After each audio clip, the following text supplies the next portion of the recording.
Hello everyone, welcome back to my new blog. আজকের এই ব্লগে আমি তোমাদেরকে এই আঞ্চলিক মহারোডের গাড়ির গতি কিরকম সেটাই দেখাবো। তো চলো একসঙ্গে পুরো ভিডিও দেখা যাক। এই রাস্তা সম্পর্কে আমার আরও একটা ভিডিও আপলোড করা রয়েছে চ্যানেলে, তোমরা হয়তো দেখেছো, আর যারা দেখোনি অবশ্যই দেখে নিবে। সেইটাতে অবশ্যই একটা দুর্ঘটনা হয়েছিল, আর দুর্ঘটনার কারণেই মূলত আমি ওই ভিডিওটা বানিয়েছিলাম। তো আজকে মূলত আবারও আরেকটা ভিডিও বানাতে চলে আসলাম। এই রাস্তার রিভিউটা আজকে দিব তোমাদেরকে। এক কথায় তোমরা পুরো ভিডিওটা দেখবে। তোমরা দেখতে পাচ্ছ রাস্তাটা কত সুন্দর, দুধারে গাছ এবং রাস্তাটা বিশাল চওড়া একটা রাস্তা। আর সে তুলনায় গাড়ি চলাচল কিন্তু খুবই কম। যে দু একটা গাড়ি চলাচল করে সেগুলো মূলত এক কথায় আগুনের মতো স্পিডে চলে যায়। তারা মনে হয় গাড়ি চালায় না, তারা মনে হয় প্লেন চালায় এই রাস্তায়। এরকম মনে করে মনে হয় তারা গাড়ির ড্রাইভিংটা করে থাকে। তোমরা দেখতে পাচ্ছ প্রত্যেকটা গাড়ির একটার পর আরেকটার গাড়ির কীরকম গতি।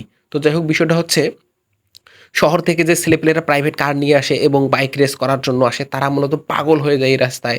তারা প্রচুর স্পিডে গাড়ি চালায়, বিশেষ করে মাসের যে পিক আপগুলো রয়েছে। এক কথায় এই পিক আপগুলোর আর এই যে তোমার হচ্ছে বাইকগুলোর স্পিড সব সময় ফুল থাকে, যার জন্য মূলত দুর্ঘটনাটা হয়ে যায়। তো ওই রাস্তার আশেপাশে যারা বসবাস করে তারা মূলত খুব সচেতনভাবে এই রাস্তাটা পার হয়। আর কারণ তাদের ভিতরে একটা আইডিয়া চলে আসে যে কীভাবে এই রাস্তাটা পার হতে হবে। এই রাস্তা সম্পর্কে তাদের ফুল একটা আইডিয়া আছে, ছোট থেকে বড় যে কাউরে। কিন্তু হঠাৎ করে যখন বাইরের এলাকার লোকজন এই রাস্তাটা দেখতে আসে এবং এই রাস্তাটাতে বাইক নিয়ে চলে আসে, তারা কিন্তু অত কিছু বুঝতে পারে না, যার জন্য অনেক সময় অনাকাঙ্ক্ষিতভাবে তাদের সাথে মর্মান্তিক দুর্ঘটনাটা হয়ে যায়।